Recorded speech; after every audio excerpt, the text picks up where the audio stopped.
काय झालं बाबा? काय व्हायचं? तुझ्यासारखी पोरगी जन्माला लावून दुसरं काय होणार? असं का बोलतोस तू? काय बोलणार मग? त्या मच्छीच्या पोरीवर विश्वास ठेवून नशिबाचं वाटोळं करून घेतलं ना. काय झालंय सांगणार आहेस का? अगं तुझ्या त्या गजाला बघायला बाजूच्या गावातल्या बाजीराव शिंदेची पोरगी आली आहे म्हण.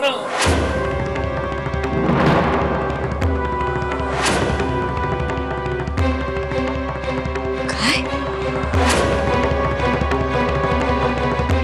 तुला कोणी सांगितलं? सांगायला कशाला पाहिजे? देशमुखाच्या वाड्यातली बातमी लगेच गावात पसरती या.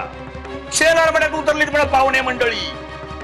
नाही नाही, अरे आनंदी वहिनी किंवा गजाने आपल्याला सांगितलं असतं ना.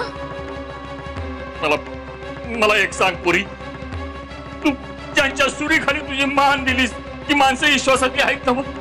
हो बाबा, अरे नाही, आनंदी वहिनी तर आहेतच विश्वासातल्या, आणि गजाई असं नाही वागणार रे. मी काय म्हणतो तुला, त्या दोघांना सोडून आणखी कुणाला विश्वासात घेऊया का?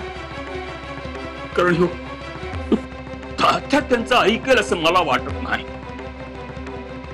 ललिता काकू, ललिता काकू, ललिता काकूंचं तर काहीच चालत नाही तात्यांपुढे. नाही, वीर दादा, बाबा आपण आहे ना वीर दादाला सांगूया सगळं. हा, आपण सगळं सगळं त्याच्या कानावर घालूया.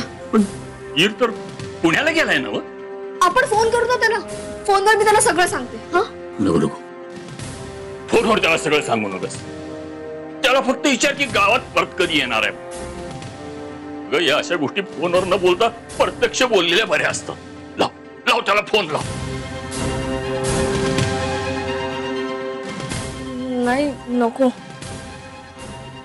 वीर दादाला फोन लावायचा आणि त्याला सगळं सांगायचं म्हणजे मला थोडा विचार करू देत.